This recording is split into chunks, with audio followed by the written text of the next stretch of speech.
இருக்கிறது. முஸ்லிம் என்றாலே அவர் அடிபணிய வேண்டும், கட்டுப்பாடோடு தன்னுடைய வாழ்க்கை அமைத்துக் கொள்ள வேண்டும். அப்ப யாருக்கு அடிபணிவது? படைத்த இறைவனுக்கு அடிபணிவது, படைத்த இறைவனுடைய கட்டளைகளை நிறைவேற்றுவது.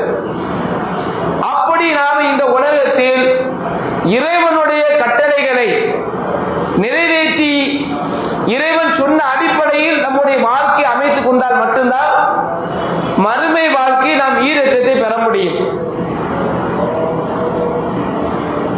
அதனால்தான் அல்லாஹ்வுடைய தூதர் ஸல்லல்லாஹு அலைஹி வஸல்லம் அவர்கள் இந்த உலக வாழ்க்கையை குறித்து ஒரு அழகான ஒரு உதாரணத்தை சொல்லி தருகின்றார்கள். அத்துன்யா, உலகம் என்பது சிஜ்னுல் முஃமின், இறை நம்பிக்கையாளனுக்கு சிறைச்சாலை. இந்த உலகம் என்பது மூமினாக இருக்கிறாரே, அல்லாஹ்வையும் மறுமை நாளையும் நம்பிக்கை கொண்டவராக இருக்கிறாரே, அவருக்கு சிறைச்சாலை, ஜெயிலு அப்படின்னு சொல்றாங்க. சிறைச்சாலை என்றால் கட்டுப்பாடோடு உள்ள ஒரு வாழ்க்கை தான் சிறைச்சாலை. சிறைச்சாலையில் அவர் விரும்பிய நேரத்தில் உணவு உண்ண முடியாது, அவர் விரும்பிய நேரத்தில் தூங்க முடியாது, அவர் விரும்பிய நேரத்தில் வெளியே போக முடியாது, அவர் விரும்பிய ஆடைகளை அணிய முடியாது. அங்கு சில கட்டுப்பாடுகள் வைத்திருப்பார்கள். என்ன உணவு சாப்பிடணும், அவங்க என்ன போடுறாங்களோ அதை சாப்பிட முடியும். அதே மாதிரி என்ன ஆடை உடுத்த, அங்க என்ன ஆடை தராங்களோ அதான் உடுத்த முடியும். அப்போ அங்க அந்த சிறைச்சாலையில அந்த சிறை கொட்டடிக்குள் உள்ளவர்கள் சில கட்டுப்பாடுகளோடு விதிமுறைகளுக்கு உட்பட்டுதான் அவர்களுடைய வாழ்க்கை இருக்கும். அதுபோன்றுதான் இந்த உலகத்தில் ஒரு மூமியினுடைய வாழ்க்கை இருக்கணும். நம்முடைய கண்ணாக இருந்தாலும், நம்முடைய காதாக இருந்தாலும், நம்முடைய நாவாக இருந்தாலும், நாம் விரும்பியதை எல்லாம் பார்க்கிறதுக்கு மார்க்கத்தில் அனுமதி கிடையாது. நாம் விரும்பியதை எல்லாம் பேசுவதற்கு அனுமதி கிடையாது. எதை பேசணும், எதை பேசக்கூடாது, எதை பார்க்கணும், எதை பார்க்கக்கூடாது, எதை கேட்கணும், எதை கேட்கக்கூடாது என்று சில கட்டுப்பாடுகள் போடப்பட்டிருக்கிறது. எல்லா விஷயத்திலும் மார்க்கத்தில் எந்த விஷயத்திலும் கட்டுப்பாடு கிடையாது, விதிமுறைகள் கிடையாது என்று சொல்ல முடியாத அளவிற்கு எல்லா விஷயத்திலும் கட்டுப்பாடுகள் இருக்கிறது. பொருளாதாரத்தை தேடுவதாக இருந்தாலும் சரி, குடும்ப வாழ்க்கையா இருந்தாலும் சரி, மற்ற எந்த வணக்க வழிபாடுகளாக இருந்தாலும் சரி, எதுவா இருந்தாலும் சில கட்டுப்பாடுகள், விதிமுறைகள், வரம்புகள் மார்க்கத்தில் சொல்லப்பட்டிருக்கிறது. அந்த வரம்புக்கு உட்பட்டு தான் நம்முடைய வாழ்க்கை இருக்கணும். அந்த வரம்பு மீறி வாழக்கூடாது. அதாவது அல்லாஹ் சொல்லினார், இன்னஹு லா யுஹிப்புல் முஅ்ததீன். யார் வரம்பை மீறி வாழுகிறார்களோ அவர்களுக்கு அல்லாஹ்வுடைய அன்பு கிடையாது, அல்லாஹ்வுடைய நேசம் கிடையாது. அப்ப இது ஒரு அடிப்படையான ஒரு விஷயம். இந்த உலகத்துல வாழக்கூடிய நாம் கட்டுப்பாடோடு நம்முடைய வாழ்க்கை அமைத்துக் கொள்ள வேண்டும். அப்படி அமைத்துக் கொள்ள வேண்டும் என்றால் அதற்கு அல்லாஹ்வுடைய உதவி அவசியம். அல்லாஹ்வுடைய நாட்டு நம் மீது இருக்கணும், அல்லாஹ்வுடைய உதவி நம் மீது இருக்கணும். இப்ராஹிம் அலைஹிஸ்ஸலாம் அவர்களுடைய வாழ்க்கையை நம்ம இந்த 10 மாதத்துல, கடந்த ஒரு 7 மாதங்கள் ஆகிறது, 7 மாதங்கள்ல பல்வேறு தலைப்புல இப்ராஹிம் நபியுடைய வாழ்க்கையை பற்றி நம்ம தெரிந்து வைத்திருக்கிறோம், பேசப்பட்டு வருகிறது. இப்ராஹிம் அலைஹிஸ்ஸலாம் அவருடைய ஒட்டுமொத்த வாழ்க்கையும் இறைவனுக்கு கட்டுப்படக்கூடிய வகையில் அவங்க அமைச்சுக்கிட்டாங்க. அப்படி அமைத்துக் கொண்டது மட்டும் இல்லாம அல்லாஹ்வை அப்படி சொல்லி காட்டுகிறாங்க. அவர்களுக்கு பல பண்புகளை அல்லாஹ் சொல்லி காட்டும் பொழுது திருக்குர்ஆனில் ஒரு இடத்துல அல்லாஹ் சொல்லுகின்றான், இது கால லஹு ரப்புஹு அஸ்லிம். இப்ராஹிம் அலைஹிஸ்ஸலாம் அவர்களுக்கு அல்லாஹ் கட்டளையிடுவான் என்றால் எப்படி? அஸ்லிம், அடிபணியுங்கள், கட்டுப்படுங்கள் என்று அவர்களுக்கு அவர்களுடைய இறைவன் சொல்வான் என்றால் அஸ்லம்து லிரப்பில் ஆலமீன். அவர்களுடைய பதில் வார்த்தை எப்படி இருக்கும்? அகிலத்தை படைத்து பரிபாலிக்கக்கூடிய இறைவனுக்கு நான் அடிபணிந்து விட்டேன், கட்டுப்பட்டு விட்டேன் என்று இப்ராஹிம் அலைஹிஸ்ஸலாமுடைய பதில் வார்த்தை இப்படிதான் இருக்கும் என்று அல்லாஹ் ரப்பல் ஆலமீன் இப்ராஹிம் அலைஹிஸ்ஸலாம் அவர்களை சிலாகித்து சொல்லி காட்டுகின்றார். அப்ப இப்ராஹிம் அலைஹிஸ்ஸலாம் அவர்களை பொறுத்தவரை அவங்களுடைய ஒட்டுமொத்த வாழ்க்கையும் இறைவனுக்கு கட்டுப்படுவது. எந்த அளவுக்கு என்றால் தன்னுடைய தந்தையின் மீது இப்ராஹிம் நபிக்கு அதிகமான அன்பு இருந்தது, பாசம் இருந்தது, இல்லை மறுக்க முடியாது. அதனால தன்னுடைய தந்தை இறை மறுப்பான கொள்கையில் இருக்கும் பொழுது பாசத்தோடு தன்னுடைய தந்தை இடத்துல போய் ஏகத்துவ பிரச்சாரத்தை செய்யறாங்க. அவங்க தந்தையார் அவங்களை எதிர்க்கும் போது கூட என்ன சொல்றாங்கன்னா, சலாமுன் அலைக், உங்கள் மீது சலாம் உண்டாகட்டும். அப்ப கூட வார்த்தைகளை, தடித்த வார்த்தைகளை பயன்படுத்தல. இப்ராஹிம் அலைஹிஸ்ஸலாம் தன்னுடைய தந்தையை நோக்கி அவங்க எதிர்க்கிறாங்க, நீ இதுல இருந்து விலகவில்லை என்றால் உன்னை கல்லால் எரிந்து கொள்ளுவேன் என்று சொல்கின்றார்கள். அப்போது கூட இப்ராஹிம் நபி தன் வாப்பாவை நோக்கி, தன்னுடைய தந்தையை நோக்கி கடினமான வார்த்தைகளை, கெட்ட வார்த்தைகளை பயன்படுத்துறாங்களா? இல்லை, அழகா சொல்றாங்க, சலாமுன் அலைக், என்னுடைய தந்தையே உங்களுக்கு சலாம் உண்டாகட்டும், உங்களுக்காக நான் பாவமன்னிப்பு கேட்க அப்படின்னு சொல்றாங்க. எந்த அளவுக்கு அவங்க பாசத்துல இருக்கிறாங்க, தன்னுடைய தந்தையின் மீது அதிகமான அன்பு பாசம் வச்சிருக்கிறாங்க. தன்னுடைய தந்தை இறைமறுப்பு கொள்கையில் இருக்கிறத பார்த்து கவலைப்படுறாங்க, எடுத்து சொல்றாங்க. ஒரு கட்டத்தை அவங்க எதிர்க்கும் போது கூட அவங்கள நோக்கி என்னாலும் தொலைஞ்சிட்டு போங்க, நாமளா இருந்தா அப்படிதான் சொல்லுவோம், சொல்லி உங்களால திருத்த முடியாது, எவ்வளவு நான் சொல்லிட்டேன், நீங்க திருந்த மாதிரி தெரியல என்று நாம நினைச்சோம். நம்முடைய தகப்பனா இருக்க மாதிரி இருந்தா அவரை பார்த்து இந்த மாதிரி வார்த்தைகளை பயன்படுத்துவோம். அது மாதிரி கூட இப்ராஹிம் நபி பயன்படுத்தல. இப்ராஹிம் நபி என்ன சொல்றாங்க, உங்கள் மீது அல்லாஹ்வுடைய சலாம் உண்டாகட்டும், உங்களுக்காக நான் பாவமன்னிப்பு கேட்பேன் அப்படின்னு சொல்றாங்க. இப்படி ஒரு வாக்குறுதி கொடுக்கிறாங்க. அப்ப இப்படி வாக்குறுதி கொடுத்த பிறகு தன்னுடைய தந்தைக்காக வக்ஃபிர் லி அபி, இறைவா என்னுடைய தந்தையை மன்னிப்பாயாக, இன்னொரு காரணம் வாலி, அவர் வழிகட்ட கூட்டத்தில் இருக்கிறாங்க அப்படின்னு தன்னுடைய தந்தைக்காக பாவமன்னிப்பு கேட்கிறாங்க. தன்னுடைய தந்தைக்காக பாவமன்னிப்பு கேட்கிறாங்க. அதற்கு பிறகு அல்லாஹ் புறத்திலிருந்து அவங்களுக்கு கட்டளை வருகிறது, அன்னஹு அதுவுல்லாஹ், அந்த தந்தை அல்லாஹ்வுடைய எதிரி. நீங்கள் யாருக்காக பாவமன்னிப்பு கேட்கிறீங்களோ அவர் அல்லாஹ்வுடைய எதிரி என்று அல்லாஹ் தஆலா இப்ராஹிம் நபிக்கு தெளிவுபடுத்துகிறாங்க. ஃபலம்மா தபய்யன லஹு அன்னஹு அதுவுல்லாஹ் தபர்ரா மின்ஹு, உடனே விலகிடுறாங்க. இதான் பாசம். இப்படிதான் இறைவனுடைய கட்டளை நிறைவேற்றணும். எவ்வளவோ அன்பு இருக்கும், பாசம் இருக்கும், அல்லாஹ் தடுத்துட்டானா முடிஞ்சு போச்சு, இனிமே உங்களுக்கு எனக்கு எந்த உறவும் கிடையாது, தபர்ரா மின்ஹு, உடனே விலகிடுறாங்க. அடுத்த செகண்டரி ஸ்டேஜில் அந்த அல்லாஹ்வுடைய கட்டளை நிறைவேற்றுறாங்க. அல்லாஹ் தடுத்த உடனே எங்க பாப்பாவாச்ச, எங்க உம்மாவாச்ச, அண்ணனாச்ச, மனைவியாச்ச, பிள்ளையாச்ச, அல்லாஹ்வுக்கு கட்டுப்பட்டாதான் அவங்க அல்லாஹ்வுடைய அந்த ஏகத்துவ கொள்கையில் இருந்தா அவங்களுக்கு நமக்கு உறவு, இல்லையா அவர்களுக்காக மறுமை விஷயத்துல பாவமன்னிப்பு கேட்கக்கூடாது. அப்ப எந்த அளவுக்கு இப்ராஹிம் அல்லாஹ் கட்டுப்பட்டு இருக்கிறாங்க. அப்ப இப்படி கட்டுப்பட்ட அந்த இறை தூதர் அல்லாஹ்விடத்தில் கேட்கிறாங்க, ரப்பனா வஜஅல்னா முஸ்லிமீன் லக வ மின் துர்ரியத்தினா உம்மத்து முஸ்லிமத்துன் லக். அப்ப இதை நம்ம அல்லாஹ்விடத்தில் அதிகமா நாம கேட்கணும். இப்படிப்பட்ட இறை தூதரே இறைவனுடைய கட்டளைகளை முழுமையாக நிறைவேற்றிய ஒரு மாமனிதர் இப்படி கேட்டுட்டாங்கன்னா நாம அப்படியே இருக்கிறோம். நம்ம வாழ்க்கையில இறைவனுடைய கட்டளைகளுக்கு முழுமையா நம்ம கட்டுப்படுறோமா, முழுமையா நம்ம செவி சாய்க்கிறோமா? நமக்கு எது சாதகமா இருக்குமோ அதுல கட்டுப்பட்டுக்கிடுவோம். எது நமக்கு எந்த பிரச்சனையும் இல்லையா அதுல நம்ம ஓகே, எது நமக்கு கஷ்டமா இருக்கும் அதுல விட்டுருவோம். அல்லாஹ்வுடைய கட்டளையும் செய்ய மாட்டோம், நிறைவேற்ற மாட்டோம். எதுலாம் பார்ப்போம், நம்ம ரெண்டு விவகாரம் பிரிச்சு வச்சுக்கிடுவோம். சுபு தொழுகையா அது ரொம்ப கஷ்டமா இருக்கு, அது அப்புறம் தொழுதுக்கலாம். மகரிபா அது பிரச்சனை இல்லை, தொழுதுக்கலாம். இப்படியே என்ன தொழுகை விஷயத்துல நம்ம ரெண்டா பிரிச்சு வச்சுக்கிடுவோம். இப்படி எல்லா விஷயம், திருமணமா திருமணம் செய்யணும், மார்க்கத்தில் சொல்லப்பட்டிருக்கு, செய்வோம். எளிய முறையில் பண்ணணுமா அது வேண்டாம், ஆடம்பரமா பண்ணுவோம், அது நமக்கு கஷ்டமா இருக்கு. எது ஒவ்வொரு நிலையும் என்ன செய்வோம், எது நமக்கு சாதகமா இருக்குமோ அதை மட்டும் எடுத்துக்கிடுவோம், எது நமக்கு பாதகமா இருக்குமோ அதை விட்டுருவோம். ஆனா இப்ராஹிம் நபி அப்படி இல்லை, எல்லா விஷயமும் கட்டுப்பட்டாங்க. அப்ப நாமளும் அப்படி கட்டுப்படணும். அதுக்கு அல்லாஹ் இடத்துல கேட்கணும், ரப்பனா வஜஅல்னா முஸ்லிமீனி லக வ மின் துர்ரியத்தினா உம்மத்தன் முஸ்லிமத்தன் லக்.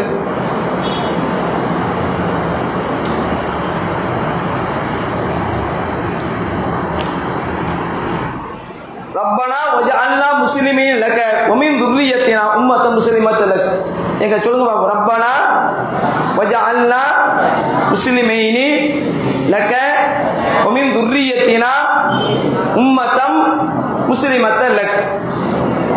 இறைவா எங்கள் இருவரையும், அதாவது இப்ராஹிம் நபி வந்து தன்னையும் தன்னுடைய மகனார் இஸ்மாயில் அலைஹி நபியையும் சேர்த்து சொல்றாங்க, இறைவா எங்கள் இருவரையும் உனக்கு கட்டுப்பட்டவர்களாக ஆக்கி வைப்பாயாக, எங்களுடைய சந்ததிகளையும் உனக்கு கட்டுப்பட்ட சமுதாயமாக ஆக்கி வைப்பாயாக.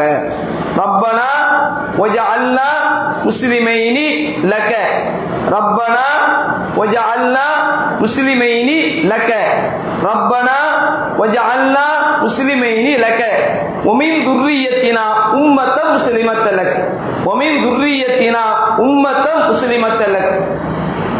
இது ரெண்டாவது நம்ம புரிஞ்சுக்கணும். ரப்பனா வஜஅல்னா முஸ்லிமைனி லக வமின் துர்ரியத்தினா உம்மத்தன் முஸ்லிமத்தன் லக். இது 2வது அத்தியாயம் 128வது வசனம். அந்த வசனத்தில் அல்லாஹ் சொல்லுகின்றான். அப்ப இதை நம்ம என்ன செய்யணும்? இந்த துஆவை மனனம் செய்து கொண்டு அதிகமாக அல்லாஹ்விடத்தில் கேட்கணும். இந்த துஆவையும் கேட்கலாம், அல்லது இந்த துஆவை அந்த கருத்துல அல்லாஹ்ட்ட நம்ம கேட்கலாம். இது இப்ராஹிம் நபி நேரடியாக கேட்டது. அது அந்த கருத்திலே இப்ராஹிம் நபி தனக்காகவும் தன்னுடைய பிள்ளைக்காக கேட்டிருக்கிறாங்க. நாம் என்ன செய்யலாம்? இறைவா எங்கள் கட்டுப்பட்டவர் ஆக்கிவை, உன்னுடைய கட்டளைகளை முழுமையாக நிறைவேற்றி வாழக்கூடிய மக்களாக எங்கள் ஆக்கிவை. ஏன்னா இறைவனுடைய கட்டளைகளுக்கு நம்ம எந்த நேரத்திலும் மாறு செஞ்சிடக்கூடாது, ரொம்ப கவனமா இருக்கணும். இப்போ அல்லாஹ் தஆலா திருக்குர்ஆன்ல ஒரு வசனத்தை இறக்கி அருளுகிறான். லில்லாஹி முல்கு ஸமாவாத்தி வல் அர்த் வ இன் துபது மா ஃபி அன்ஃபுசிக அவ் துஃபூஹு யுஹாசிபுக்கும் பிஹில்லாஹ். நீங்கள் வெளிப்படுத்தியதை குறித்தும் நீங்கள் மறைத்து வைத்திருப்பதை குறித்தும் உங்களிடத்தில் அல்லாஹ் விசாரணை செய்வான் என்று அல்லாஹ் வசனத்தை இறக்கி அருளுகிறான். இந்த வசனம் இறங்கிய உடனே சஹாபாக்களுக்கு ரொம்ப சிரமமாகிறது. நாம வெளிப்படுத்தக்கூடிய காரியத்தை அல்லாஹ் விசாரிப்பான், வெளிப்படுத்தாம உள்ளத்துல மறைச்சு வச்சிருப்போமே அதையும் அல்லாஹ் விசாரிப்பான். அல்லாஹ் சொல்லுகின்றான். அப்படி விசாரிக்க ஆரம்பிச்சா யாரும் தப்பிக்க முடியாது. மறுமையில சொர்க்கத்துக்கு போக முடியுமா? ஏன்னா வெளியில செய்யறதை விட உள்ளத்துல 1008 தவறான எண்ணங்கள் இருக்கும். ஒரு மனுஷனை பத்தி வெளியே நல்ல மாதிரி பேசுவோம், உள்ளத்துல அவன் அப்படி இப்படின்னு உள்ளத்துல நினைச்சு ஓடிக்கிட்டு இருக்கும். இவன் பெரிய ஏக்கியானா அந்த மாதிரிலாம் செய்யும். உள்ளத்துல அந்த சிந்தனைகள் ஓடிக்கிட்டே இருக்கும். அப்ப அல்லாஹ் என்ன சொல்லுகின்றான்? நீங்கள் உள்ளத்தில் மறைத்திருப்பதையும் நான் கேட்பேன், நீங்க வெளிப்படுத்துறீங்களே அதையும் நான் கேட்பேன். அப்போ சஹாபாக்கள் பார்க்குறாங்க, வெளிப்படுத்தக்கூடிய விஷயம்னா கேட்டா கூட ஒரு அளவுக்கு தப்பிக்கிறதுக்கு வழி இருக்கு. ஆனா உள்ளத்தில் உள்ளதையும் கேட்க ஆரம்பிச்சுட்டா எங்களை யார் தான் அதை தாங்கிக் கொள்ள முடியும்? சஹாபாக்கள் ரொம்ப ஒரு கலக்கத்தோடு ரசூலுல்லாஹ் முன்னாடி வந்து நிற்கிறாங்க. அப்போ நபி ஸல்லல்லாஹு அலைஹி வஸல்லம் அந்த சஹாபாக்களுடைய முகத்தை பார்த்த உடனே எங்க அந்த சஹாபாக்களுடைய வாயில இருந்து கேட்டோம் மாறு செய்தோம் என்ற வார்த்தை வந்துடக்கூடாது என்பதற்காக சொல்ல உடனே முந்திக்கிட்டு சொல்றாங்க, கேட்டோம் கட்டுப்பட்டோம் என்று சொல்லுங்கள். சமீனா வாத்தானா. உங்களுக்கு சிரமம் மாதிரி தெரியும், பார மாதிரி தெரியும், முழு சிரமமான விஷயமா எந்த வார்த்தை வாயிலும் வந்துடக்கூடாது. நாங்கள் செவியேற்றோம் மாறு செய்தோம் என்று வந்துடக்கூடாது. அது யூதர்களுடைய குணம். உங்கள்கிட்ட எப்படி வரக்கூடிய வார்த்தை எப்படி இருக்கணும்? சமீனா வாத்தானா, நாங்கள் செவியேற்றோம் கட்டுப்பட்டோம். குஃப்ரானக, இறைவா எங்களை மன்னிப்பாயாக. ரப்பனா இலைக்கல் மசீர், உன் பக்கமே எங்களுடைய மீறுதல் இருக்கிறது என்று ரசூல் ஸல்லல்லாஹு அலைஹி வஸல்லம் அந்த வார்த்தை சொல்லி அல்லாஹ் அந்த வசனத்தை அப்படியே இறக்கி அருளுகிறார். அதுக்கு பிறகு லா யுகல்லிஃபு நஃப்ஸன் இல்லா உஸ்ஸாஹா, எந்த ஒரு ஆத்மாவையும் அல்லாஹ் சக்திக்கு மேல் சிரமப்படுத்த மாட்டான். அந்த சட்டத்தை அல்லாஹ் லேசாக்கிடுறான். அந்த முதல்ல அல்லாஹ் சொன்னான அந்த சட்டத்தை இலகுவாக்கிடுறான். அப்போ இறைவனுக்கு நம்ம முழுமையாக கட்டுப்படணும். அப்போ இந்த பிரார்த்தனை அதிகமாக நம்ம செய்யணும். அதுபோன்று இப்ராஹிம் அலைஹிஸ்ஸலாம் அவர்கள் பல்வேறு பிரார்த்தனைகளை செஞ்சிருக்கிறாங்க. அதுபோன்று இந்த உலக வாழ்க்கையில இன்னைக்கு நம்ம பார்க்கின்ற முஸ்லிம்கள் என்றாலே இறை மறுப்பாளர்களுக்கு ஒரு சோதனையாகவும் முஸ்லிம்களுடைய வாழ்க்கை இருக்கிறது. முஸ்லிம்களை நம்ம இன்னைக்கு பலஸ்தீனை பார்க்கிறோம், அநியாயமாக கொல்லப்படுகின்றார்கள். அங்குள்ள வாழக்கூடிய முஸ்லிம்கள் தங்களுடைய சொந்த இடத்துல இருக்கிறாங்க. ஆனா ஆக்கிரமிப்பாளர்கள் அந்த இடத்தை விட்டு விரட்டி அடிக்கக்கூடிய வகையில அவர்கள் மீது அணு குண்டுகளை தூக்கி போடுறாங்க. குழந்தைகள், வயதானவர்கள், பெண்கள் என்று பாரபட்சம் இல்லாமல் அனைவரும் அநியாயமான முறையில் கொல்லப்படுகின்றார்கள். ஒரு பக்கம் பலர்கள் காயம், உண்ண உணவு இல்லாம, குடிப்பதற்கு தண்ணீர் இல்லாம ரொம்ப கஷ்டப்படுறாங்க. அவர்களுக்காக நம்ம பிரார்த்தனை செய்யணும். அப்ப இதெல்லாம் நம்ம பார்க்கும்போது அல்லாஹ் ஒருத்தன் இருக்கிறானா, ஏன் இவ்வளவு கஷ்டப்படும் அப்படின்னு நமக்கு சில நேரத்தில் என்ன தோன்றும். ஆனால் அப்படிப்பட்ட எண்ணங்கள் வந்துவிடக்கூடாது. அது போன்று நம்ம நாட்டை எடுத்துக்கிடுங்க, நம்ம நினைக்கிறோம் இவன்லாம் ஆட்சிக்கு வரக்கூடாது, இது சிறுபான்மையின மக்களுக்கு, குறிப்பாக முஸ்லிம் சமுதாயத்திற்கு மிகப்பெரிய ஒரு பாதிப்பு ஏற்படும் என்று அந்த தேர்தல் வர நேரம்லாம் நம்ம அல்லாஹ்விடத்தில் பிரார்த்தனை செய்கிறோம். அப்போ இறை மறுப்பாளர்கள் முஸ்லிம்களையும் இஸ்லாமிய மார்க்கத்தையும் சோதனைக்குள்ளாக்கக்கூடிய ஒரு நிலையில் தான் அவர்களுடைய நடவடிக்கைகள் எல்லாம் இருக்கிறது. இதை அதே போன்று நாம் ஏகத்துவத்தை மக்களுக்கு சொல்கிறோம், சத்தியத்தை மக்களுக்கு பிரச்சாரம் செய்கின்றோம். இந்த சத்தியத்தை பிரச்சாரம் செய்யக்கூடிய காரணத்தினால பலவிதமான பிரச்சனைகள். ஜனாசா இருந்து விட்டது என்றால் அடக்குவதற்கு இடம் தர மாட்டோம், நபி வழியில ஜனாசா தொகையை தொட விட மாட்டோம், பிரச்சனை. திருமணம் என்றால் பிரச்சனை. இப்படி பல எதிர்ப்புகள் எங்கு பார்த்தாலும். இப்ராஹிம் நபி வாழக்கூடிய காலகட்டத்தில் இதுவோட கடுமையான எதிர்ப்புகளை சந்திச்சாங்க. அப்ப நாம இதற்காக அல்லாஹ்வுக்கு பிரார்த்தனை செய்து இப்ராஹிம் நபி கேட்கிறாங்க. அந்த பிரார்த்தனை அல்லாஹ் தஆலா 60வது அத்தியாயம் 5வது வசனத்தில் அல்லாஹ் சொல்லுகின்றான், ரப்பனா லா தஜஅல்னா ஃபித்னத்தல் லில்லதீன கஃபரு, ரப்பனா லா தஜஅல்னா ஃபித்னத்தல் லில்லதீன கஃபரு, ரப்பனா லா தஜஅல்னா ஃபித்னத்தல் லில்லதீன கஃபரு. இறைவா, எங்களை இறை மறுப்பாளர்களுக்கு சோதனையாக ஆக்கி விடாதே. அதிகமாக கேட்கணும். இன்னைக்கு அப்பதான் அவங்களோட நிறைய இப்ராஹிம் நபி அந்த காலத்தில் கேட்டிருக்காங்க. அவங்களுடைய காலகட்டத்தில் கடுமையான எதிர்ப்புகளை சந்திச்சாங்க, இறை மறுப்பாளர்கள் இருக்கிற பல்வேறு சோதனைகளை சந்திச்சாங்க. அப்ப இன்னைக்கு நாம சந்திக்கிறோம். அப்ப அல்லாஹ் இடத்துல கேட்கணும், ரப்பனா லா தஜஅல்னா ஃபித்னத்தல் லில்லதீன கஃபரு, இறைவா எங்களை இறை மறுப்பாளர்களுக்கு சோதனை ஆக்கி விடாதே. 60வது அத்தியாயம் சூரத்து மும்தஹினா என்று சொல்ல என்ற அந்த அத்தியாயத்தில் 5வது வசனம், ரப்பனா லா தஜஅல்னா ஃபித்னத்தல் லில்லதீன கஃபரு. அப்ப இந்த பிரார்த்தனை நம்ம அதிகமாக, ஏன்னா நம்ம இந்த வகுப்பு என்னோட முடிஞ்சிடும் இன்ஷா அல்லாஹ் இந்த பிரார்த்தனை சம்பந்தமா. அப்ப இது மாதிரி முக்கியமான பிரார்த்தனைகளை எல்லாம் நம்ம தெரிந்து கொள்ள வேண்டும். அப்ப இந்த பிரார்த்தனை என்பது நம்முடைய உலக வாழ்க்கையை நம்ம கேட்க வேண்டிய இப்ராஹிம் நபி கேட்ட பிரார்த்தனை, ரப்பனா லா தஜஅல்னா ஃபித்னத்தல் லில்லதீன கஃபரு வக்ஃபிர் லனா இன்னக அன்தல் கஃபூர் என்று வரும். அந்த பிரார்த்தனையை நாம மனனம் செய்து ஓதிக்கொள்ளக்கூடியவர்களாக இருக்க வேண்டும். இதுவரை நம்ம பல பிரார்த்தனைகளை பார்த்தோம்.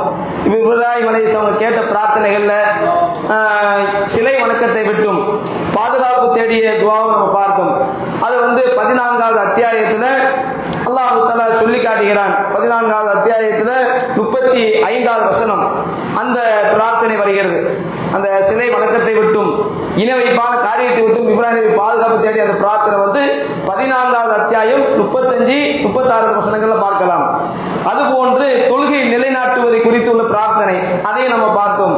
அதுவும் 14வது அத்தியாயத்தில் 40 வசனத்தில் இந்த பிரார்த்தனை வருகிறது. இந்த பிரார்த்தனை நம்ம பார்த்தோம். அடுத்து நம்முடைய வணக்கங்கள் அல்லாஹ்விடத்தில் ஏற்றுக்கொள்ளப்பட வேண்டும் என்ற அடிப்படையிலும் அந்த துஆவை நம்ம பார்த்தோம். அது 2வது அத்தியாயம் 127வது வசனத்தில் அந்த பிரார்த்தனை வருகிறது. அதுபோன்று இப்ராஹிம் அலைஹிஸ்ஸலாம் கல்வி ஞானத்தை கேட்டு அல்லாஹ்விடத்தில் பிரார்த்தனை செஞ்சிருக்கிறாங்க. அந்த பிரார்த்தனை என்பது 26வது அத்தியாயம் 83, 84 இந்த வசனங்கள்ல கல்வி ஞானத்தை பற்றியும் நல்லவர்களோடு சேர்த்து வைக்கக்கூடிய நாளை மறுமையிலும் சரி இந்த உலகத்திலும் சரி நல்லவர்களோடு ஒரு தொடர்பு ஏற்பட வேண்டும் என்ற அடிப்படையிலும், அதுபோன்று நம்ம மரணித்த பிறகு நம்முடைய பெயர் நற்பெயரோடு நம்ம மரணிக்க வேணும், நாம் மரணித்த பிறகு நம்மை பற்றி பிறர் நல்ல விதமா பேசணும் என்ற அடிப்படையில் அவங்க கேட்ட பிரார்த்தனை அது 26வது அத்தியாயத்தில் 84வது வசனம். அது போன்று சொர்க்கத்தை கேட்டிருக்கிறாங்க. அந்த பிரார்த்தனைகளை நம்ம இதுவரை பார்த்தோம். மொத்தத்தில் இப்ராஹிம் நபியினுடைய பிரார்த்தனை என்று நம்ம குர்ஆனில் பார்க்க வேண்டும் என்றால் அவங்க மக்கமா நகருக்காக பிரார்த்தனை செஞ்சிருக்கிறாங்க. 2வது அத்தியாயத்தில் 126, 127, 128, 129 இந்த 4 வசனங்களும் இப்ராஹிம் நபி கேட்ட பிரார்த்தனைகள் அல்லாஹ் சொல்லி தருகிறாங்க. அதுல ஒன்று ரசூல் நபிகள் நாயகம் ஸல்லல்லாஹு அலைஹி வஸல்லம் அவங்கள, அதாவது என்னுடைய காலத்துக்கு பிறகு இந்த சமுதாயத்தில் ஒரு தூதரை நீ அனுப்பு, அந்த தூதர் அந்த மக்களுக்கு ஞானத்தை சொல்லி கொடுக்கணும், வேதத்தை படிச்சு கொடுக்கணும் அப்படின்னு கேட்டிருக்கிறாங்க. அது 29வது வசனமா வருகிறது. அது மாதிரி மக்கமா நகருக்காக கேட்டிருக்கிறாங்க. அது 26வது வசனத்தில் வருகிறது. அப்ப 2வது அத்தியாயம் 126, 127, 128, 129 இந்த வசனங்கள் எல்லாம் இப்ராஹிம் நபி கேட்ட பிரார்த்தனைகள் எல்லாம் சொல்லி தருகின்றாங்க. அதே போன்று 14வது அத்தியாயத்தில் 35, 36, 37, 38, 39, 40, 41 இது எல்லாமே இப்ராஹிம் நபி கேட்ட பிரார்த்தனைகளாக தான் இருக்கு. எடுத்து பார்த்தீங்கன்னா இப்ராஹிம் நபி என்னென்ன பிரார்த்தனை, அதாவது தன்னுடைய மனைவியை கொண்டு விட்டுட்டு கேட்ட பிரார்த்தனை, அது போன்று தனக்கு அல்லாஹ் தஆலா குழந்தை பாக்கியத்தை நீண்ட காலம் கழிச்சு அல்லாஹ் கொடுப்பான், அப்போ அல்லாஹ் புகழ்ந்து பிரார்த்தனை செய்வாங்க, தொழுகை நிலைநாட்டுவதை பற்றி கேட்பாங்க. மறுமையில அந்த கேள்வி கணக்க அல்லாஹ் தஆலா கேள்வி கணக்கு கேட்கக்கூடிய நாளில் பாவத்தை மன்னிக்கணும் என்ற அடிப்படையில் கேட்டது. இது 14வது அத்தியாயத்தில் 14வது அத்தியாயத்துல 35 இருந்து 41 வரை இப்ராஹிம் நபி கேட்ட பிரார்த்தனை எல்லாம் சொல்லி தருகின்றாங்க.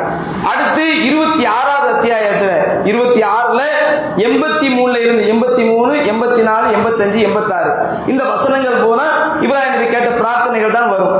அடுத்து சூரத் மும்தஹினா 60வது அத்தியாயத்துல 4, 5 இந்த 2 வசனங்களையும் இப்ராஹிம் நபி கேட்ட பிரார்த்தனைகள் வரும். அப்ப இதெல்லாம் மனசுல வச்சுக்கிடுங்க. 2வது அத்தியாயம் 2வது சூறாவுல 126ல இருந்து 129 வரை. அடுத்து 14வது சூறாவுல 35ல இருந்து 41 வரை. அடுத்து 26வது சூறாவுல 83ல இருந்து 26வது சூறாவுல 83ல இருந்து 85வது வசனம் வரை இப்ராஹிம் நபி கேட்ட பிரார்த்தனை வரும். அடுத்து 60வது அத்தியாயம். இதுதான் மொத்தமா இப்ராஹிம் நபி கேட்ட பிரார்த்தனைகளா அல்லாஹ் குர்ஆன் சொல்லுகின்றான். அப்ப அந்த பிரார்த்தனைகளை எல்லாம் நம்முடைய வாழ்க்கையில நாம் அந்த பிரார்த்தனைகளை ஓதணும். அந்த பிரார்த்தனைகள் ஓதணும். நம்ம கடமை முடிஞ்சிருக்க கூடாது. இப்ராஹிம் நபி எப்படி இருந்தாங்க அதுக்கு நம்முடைய வாழ்க்கையை நம்ம அதுக்கு அந்த மாதிரி நம்முடைய வாழ்க்கையினுடைய நிலையை அமைச்சுக்கிடணும். அல்லாஹ் அதுக்கான முயற்சிகளை நம்ம எடுத்துக்கிடணும். அப்ப அல்லாஹ் அதிகமாக நம்ம அந்த பிரார்த்தனைகளை இது போன்று பல இறை தூதர்கள் பிரார்த்தனை செஞ்சிருக்கிறாங்க. குர்ஆன்ல இப்ராஹிம் நபியுடைய பிரார்த்தனை மட்டும் அல்லாஹ் சொல்லி தரல. பல இறை தூதருடைய பிரார்த்தனைகள் அல்லாஹ் மூசா அலைஹிஸ்ஸலாம் செஞ்சிருக்கிறாங்க, நபி நூஹ் அலைஹிஸ்ஸலாம் அவங்க செஞ்சிருக்கிறாங்க, நபி அய்யூப் அலைஹிஸ்ஸலாம் அவங்க செஞ்சிருக்கிறாங்க. பல பிரார்த்தனைகளை அல்லாஹ் தஆலா குர்ஆன்ல சொல்லுகின்றான். அப்போ குர்ஆனோடு நம்முடைய தொடர்பை ஏற்படுத்தி கொண்டு இந்த பிரார்த்தனைகளை நம்ம மனனம் செய்து அல்லாஹ்விடம் நம்ம பிரார்த்தனைகள் அதிகமாக செய்து இந்த உலகத்திலும் மறுமையில் வெற்றி பெறக்கூடிய அடியார்களாக அல்லாஹ் தஆலா உங்களையும் என்னையும் ஆக்கி அருள வேண்டும் கூறி என்னுடைய உரை நிறைவு செய்து கொள்கின்றேன். வாஹிர் தாவானா அனில் ஹம்துலில்லாஹி ரப்பில் ஆலமீன்.